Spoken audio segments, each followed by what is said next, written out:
Hello everybody.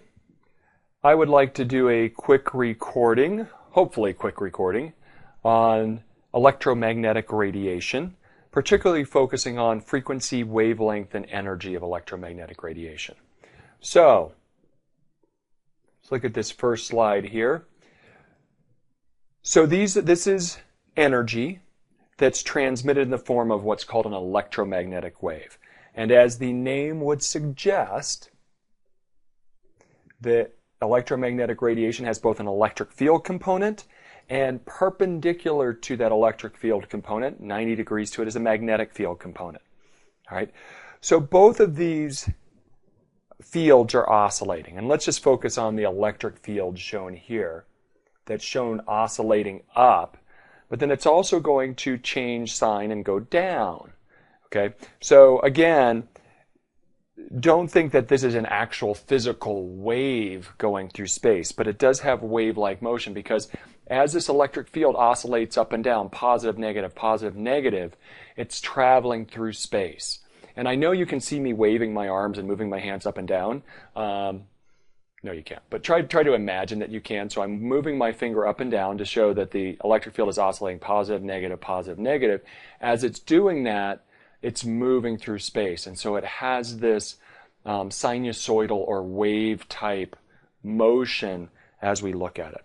So electromagnetic radiation, we also call those electromagnetic waves for obvious reasons. And these are traveling through space. We'll talk about the speed at which they're traveling in just a little bit. All right. Things you need to know about how we define electromagnetic radiation. Clearly, we're going to measure the distance between two waves, and that, the name makes sense, wavelength. This will be a distance, so meters. Often these wavelengths are really, really short, so quite often we will express these in nanometers. We will do a calculation a little bit later in this pre-lecture where we will express the wavelength in nanometers. Make sure you know this symbol. That is the Greek letter lambda, and that is what we use to represent wavelength. So I will show you these equations, and I will give these equations on a quiz or whatever, but I'm not going to label, oh, that is the wavelength. You need to know that lambda represents the wavelength. For us, amplitude won't be as important. We will talk about it. It is the distance from, say, the midline, so this would be the midline of the wave here, either to the peak or to the trough, all right? And it is related to the intensity of the light. Or let's say not related, that's a bad word. Proportional.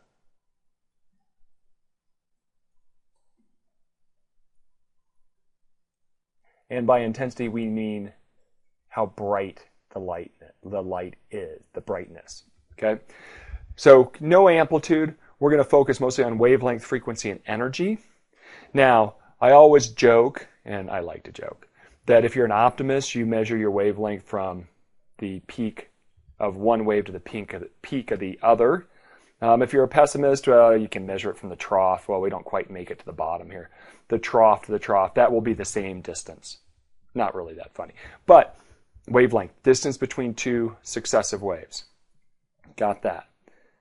Next thing, that's wavelength, easy, distance. Frequency, number of waves per second.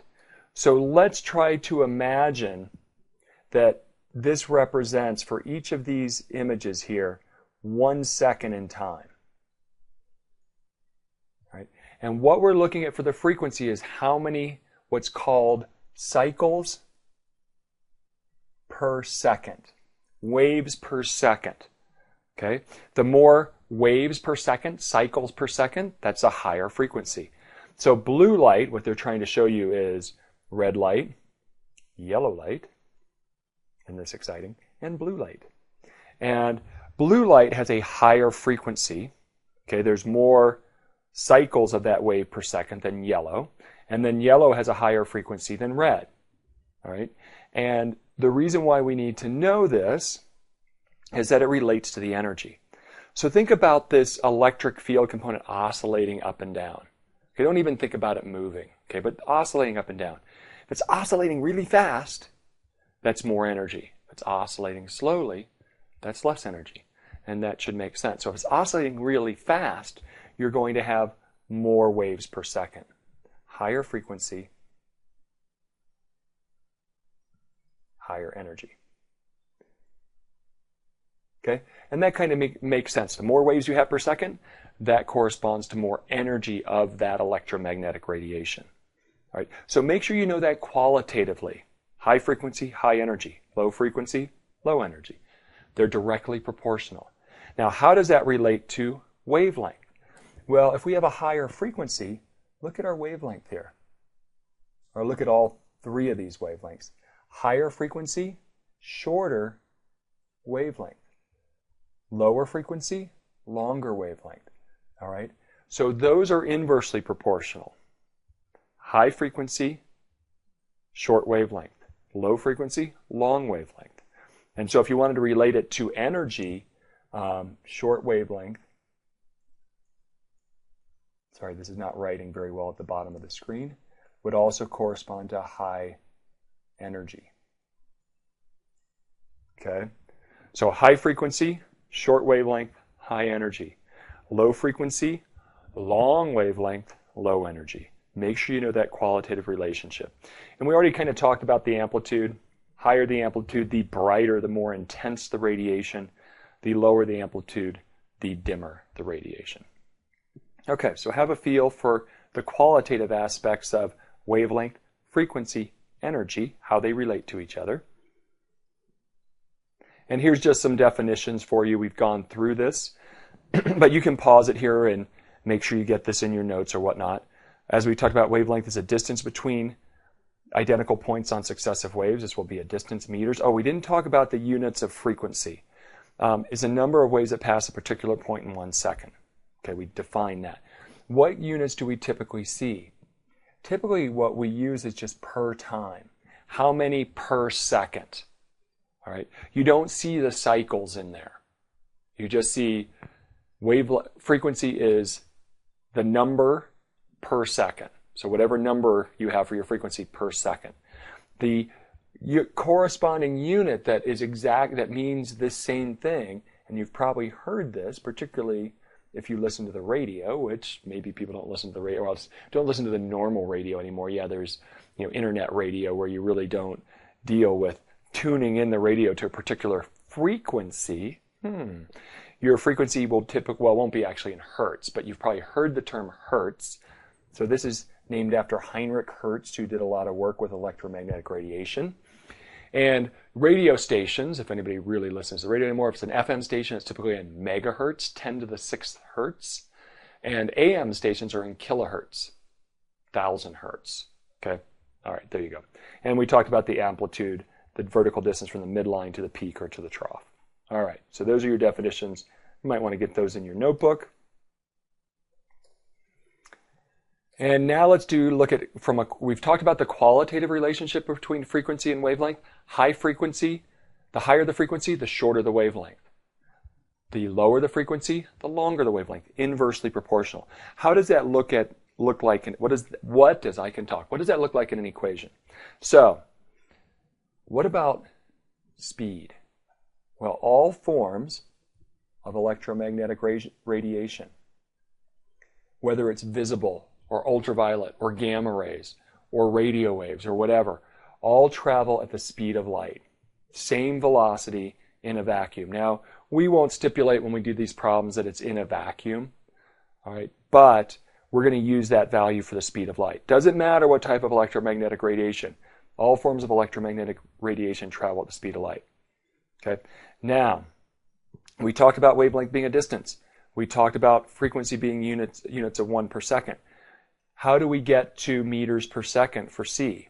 Well, if we multiply meters times 1 over second, wavelength in meters, frequency in 1 over second, we get the units meters per second, which is a velocity or speed.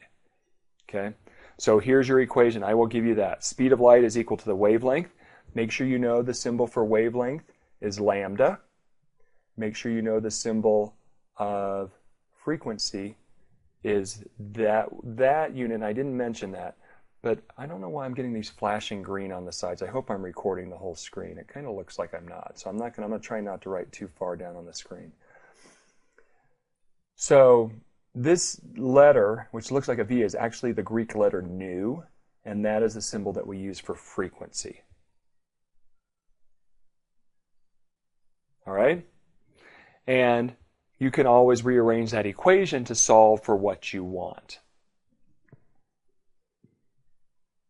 So before we get to that handsome guy, look at that handsome guy. Okay, let me get a little bit, see if I can find a way to add some more space here. It used to be more obvious in OneNote how to add space. It's not as obvious anymore. No, that's not going to do it. Okay, well, let's see if I can fit it in here. Let's just do a quick problem.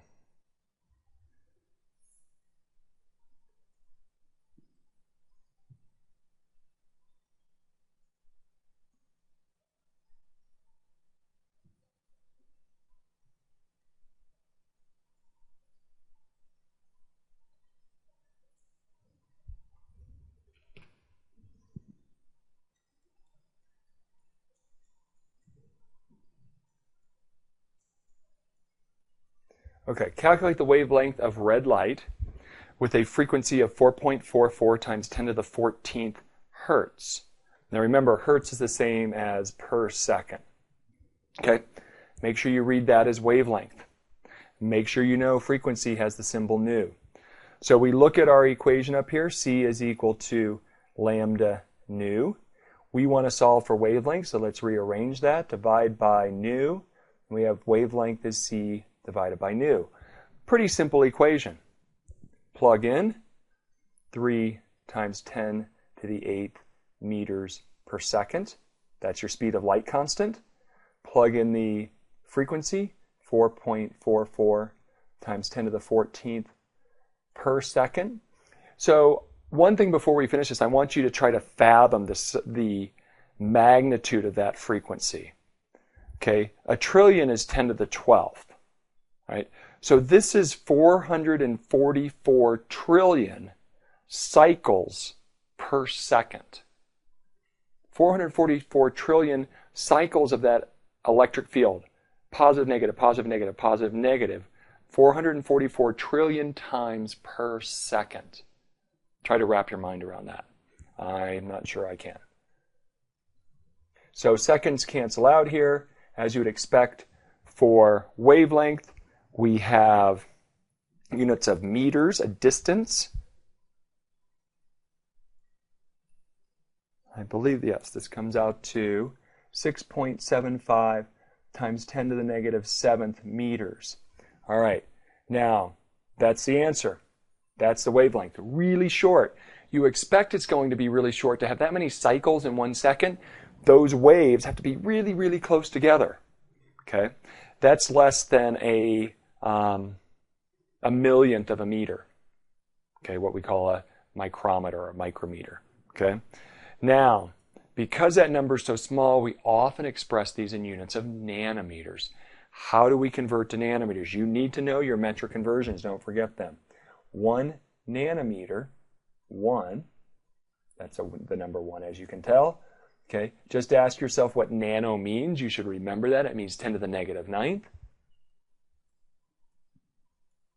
Okay, and when we divide that number by 1 times 10 to the negative 9th, we end up with 675 nanometers. All right, now that's a better number to at least kind of wrap our minds around. That's red light. That's typical of red light. It's in the 650 to 700 nanometer range. If you're down in the 650 range, it's kind of more orange-red. Okay, visible spectrum, you'll look up various things, but typical visible spectrum runs between about 400 to 700 nanometers wavelength, and this is the red end, and this is the violet end. Okay, red end, longer wavelength, lower energy. Violet, shorter wavelength, higher energy. Remember, energy and wavelength are inversely proportional. Short wavelength, more waves per second, high energy. Long wavelength, fewer waves per second, lower energy. Keep that in mind, qualitative. And we're going to do quantitative calculations as well in just a minute. All right, handsome devil. Looks better than, I guess, when you see him with all his gray hair. That's typically not quite, a little bit more out of control than what you see there. But there's good old Albert Einstein. I'm not going to talk too much about, we'll save this for class, but he was a theoretical physicist, and so he explains something called the photoelectric effect. And we'll talk more about the photoelectric effect in class. I don't want to spend a lot of time right now doing it. But up until this time, okay, and this is early 1900s, I think 1905-ish, somewhere in there, it was pretty much definitive light as a wave. Wavelength, frequency, energy, amplitude, all of that stuff we've all talked about. Well, photoelectric effect, Einstein looks at the results of the experiment and says, no, it just doesn't work for this experiment. We can't explain light as a wave to explain the results of this experiment. All right, and we'll talk about the results in class. So just hang with me here, and we'll kind of wave our hands, and we'll move on to what he then said. And he said the only way we can explain the photoelectric effect, and what the photoelectric effect is, if you shine electromagnetic radiation on a metal, you can eject electrons out of it. So light, electromagnetic radiation, photo, shine on a surface, electric, you can eject electrons out of it. And so he looked at the results of the experiment. Again, we'll do more of this in class. And he said, the wave theory of light just doesn't explain the photoelectric effect. It just doesn't work. It can only be explained if light is a particle, a stream of particles. And then these particles we call photons. And you've probably heard that term, photons. If you're a Trekkie, photon torpedo, oh boy. All right, going way back. So, stream of particles. So this introduces this whole concept, and we'll talk more about this in class. This whole concept, these submicroscopic particles, these quantum particles, like electrons, they don't behave like we think a particle should behave like. All right? And so this whole concept of this wave-particle duality. Sometimes when we measure the behavior, say, of an electron, or electromagnetic radiation, we have to explain it as a wave. And we're going to get to electrons as waves later, too. I kind of jumped ahead of myself. Sometimes light or electrons or whatever, we have to explain as particles. And it depends on the experiment. Our measurement affects the result. Our measurement affects the result. So anyway, long story short for now, Einstein said we can actually calculate the energy of a photon of light, what's also called a quantum of light. We can calculate the energy of one photon of light. Okay, remember this is just the energy of one particle or photon of light. Very simple equation. The energy is equal to h, which is called Planck's constant, it's just a constant, times the frequency. That's it. That simple. I think you're going to like these equations. They're quite easy as long as you plug in the right things. So let's do one more calculation. Let's go back to our frequency of that red radiation, red light, 4.44 times 10 to the 14th per second. And let's calculate the energy of one photon, just one single particle of light. That's it, one single particle. Planck's constant, you don't have to memorize this. I will give this to you. 6.626 times 10 to the negative 34th joules, as you would expect, we're getting an energy, shouldn't surprise you, times seconds. Frequency, 4.44 times 10 to the 14th per second. Seconds cancel, and as you would expect for energy, joules, not so bad.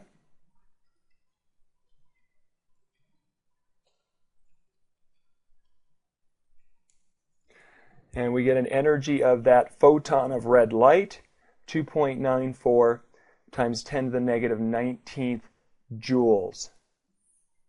There you go. What do you notice about that energy?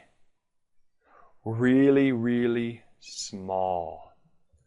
Okay? One particle of light. It's going to have a very, very tiny energy. We will do a calculation in class where we actually calculate the energy of a mole of photons. energy will be more substantial, of course. But this is just one photon. So remember, if we use this equation, you're only calculating the energy of a single photon, a single particle of light. One last thing with this before we start talking about emission spectrum.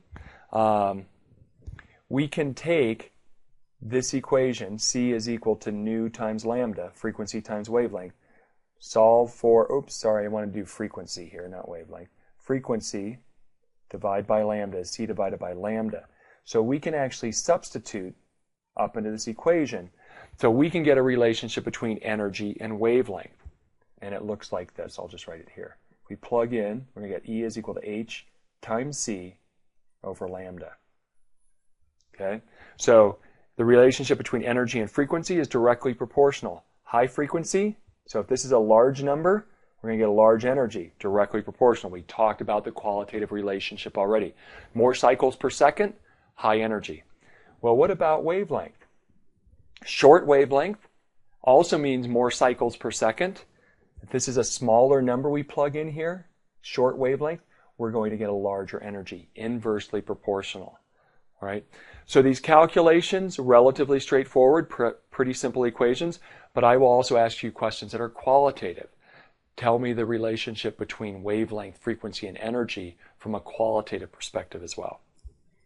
All right, so that gets through wavelength, frequency, and energy. I do want to talk about emission spectrum in a little bit more detail. This is the emission spectrum of hydrogen gas. All right, 4 lines. We talked about this already. All right, and what we're going to look at is what actually causes these lines. Why do we only see 4 lines in the visible region of this emission spectrum? Well, the first person to come up with this was actually a mathematician. And he came up with an equation for hydrogen that actually allowed him to calculate the wavelengths, here's a wavelength, there lambda, of those 4 lines in the hydrogen spectrum. Pretty cool. He didn't know why. He had no idea why that equation worked, but it did.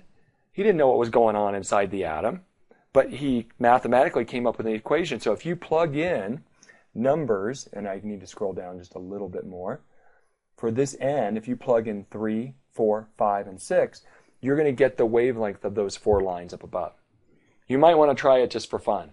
I'm not going to make you do a calculation with that equation, but Balmer was the first to say, I have no idea why we're seeing 4 lines in the hydrogen spectrum, but I can give you an equation how to calculate the wavelength of those 4 lines, and this is the equation that does that.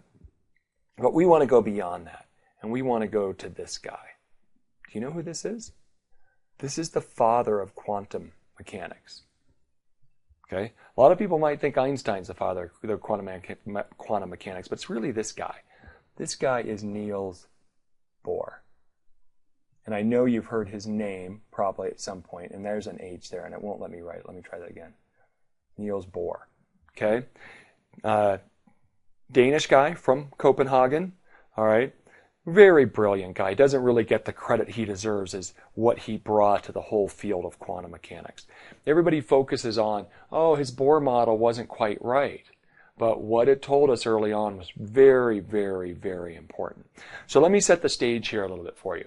At this point, you might not remember, but we did this earlier. Rutherford. This is about the time of Rutherford. And Bohr actually worked for Rutherford for a short time. Rutherford had proposed a nuclear model of the atom, a very small, dense nucleus, the electrons moving about that nucleus in some manner. He didn't really provide any details, and even originally said, I really don't know if the nucleus is negative or positive, but it doesn't matter in terms of what we see. Well, later he did say it's a positive nucleus, electrons are moving about it. Bohr was really the first person to propose a coherent model of the atom. Remember, we had the plum pudding model. The nuclear model was better than the plum pudding model, but it didn't really tell us much. So Bohr took this information that he knew about line spectra. Okay, he knows this line spectra exists. Why does it exist? He also knows about Einstein and this photoelectric effect, and talking about that light, I kind of skipped some things, but there's this whole concept of quantization of energy, that we can't just have a continuum of energy, we only have discrete allowed energies. So he's looking at what's out there. Line spectra, Einstein and Planck propose this idea of a quantum of energy, that it's not a continuum. He tries to put these together into a model of the atom. So what he starts thinking about is maybe what we're looking at is different orbits, and he called them orbits, not energy levels. I was about to say energy levels, but orbits or energy levels within the atom, where the electron can only exist in these allowed energy levels. So this would represent an allowed energy level, or in Bohr's terminology, an allowed orbit. So he was kind of thinking about planets orbiting the sun, say, and so he kind of thought, okay, electrons circling the nucleus, and there's only certain allowed orbits or energy levels the electron can exist in. And I am not talking very well tonight. And then the electron can transition between lower to higher or higher to lower. And if it goes from a higher to lower orbit, okay, what we call an electronic transition, for obvious reasons, energy is emitted, energy is released. So as this electron transitions,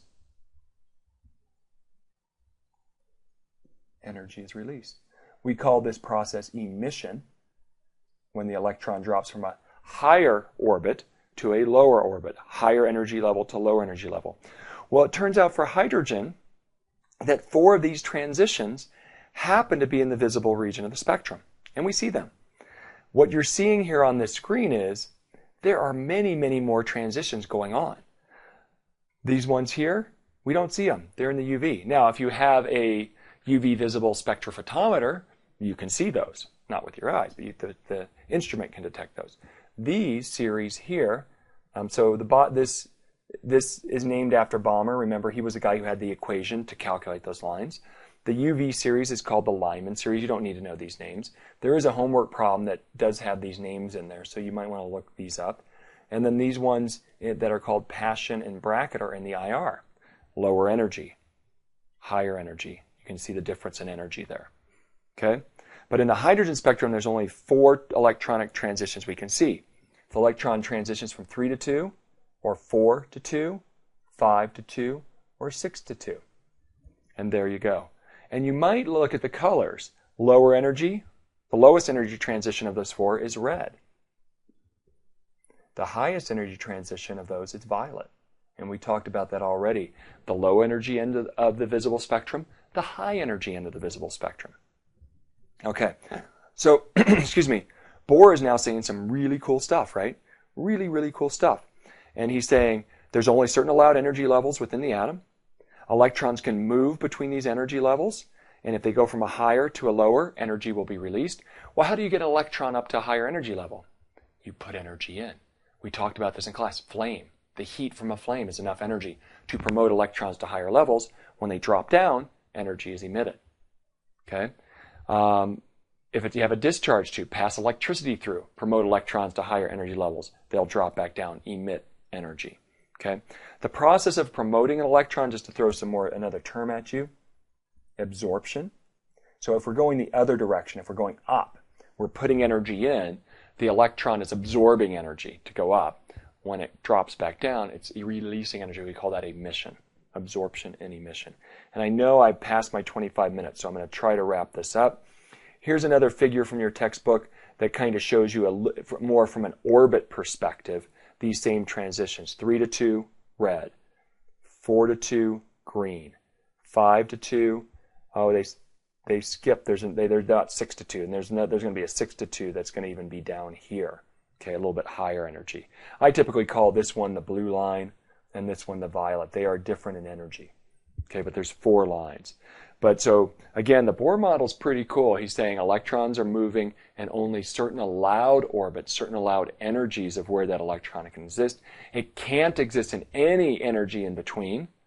And the cool thing about quantum mechanics, as the electron transitions, it doesn't move through the space between those orbits. It's in one orbit, and instantly it's in the next orbit without occupying the space in between. Freaky, huh? All right. This is just a little bit more detail about promoting the electron. This is what we call absorption. Okay? The electron doesn't have to drop down in the same series of steps as it was promoted. This is showing an electron promoted from 1 to 3. This n value represents the orbit number, in effect the energy level. So we promote the electron up. It might first drop from 3 to 2, emitting electromagnetic radiation, and then it could drop from 2 to 1, emitting more electromagnetic radiation. Okay? So quantum of energy absorbed to promote the electron.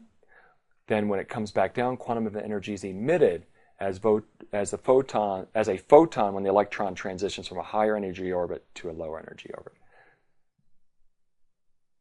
And here's just one more look at that same thing, showing the relationship between the 4 lines.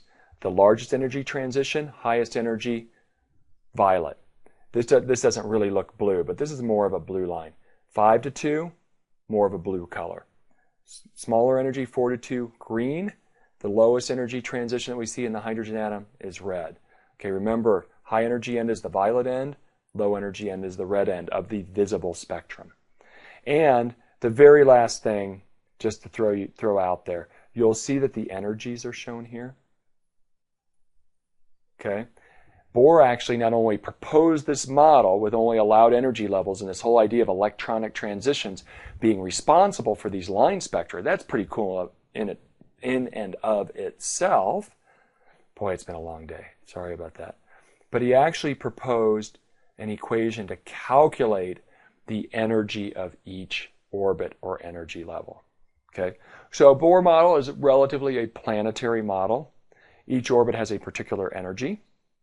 These energies are what we call quantized. They're only certain allowed energy levels or orbits within the atom. And he actually calculated this. Okay?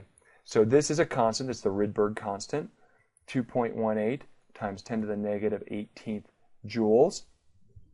So if we wanted to calculate E2, for example, we would plug in the Rydberg constant. There is a negative sign. We'll talk more about why it's negative. 1 over the n value, so the second orbit, n value is 2, 1 over 2 squared.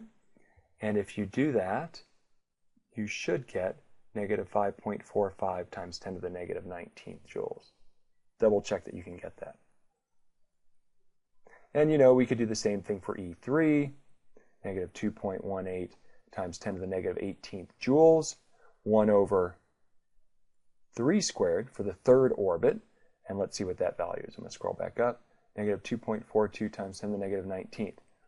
Double check that you can punch this in your calculator and get these numbers. Okay?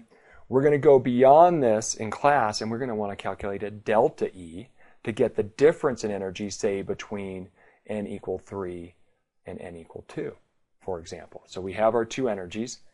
Can we calculate the delta? Sure we can. It's whatever final minus initial. We'll do that. Then once we have the energy, we could calculate frequency. We could calculate wavelength, right? Once we know the energy, we know how to calculate the frequency, right? Once we have the energy, we know how to calculate the wavelength. There you go. All right, I think I'm going to stop there. I think I have another slide.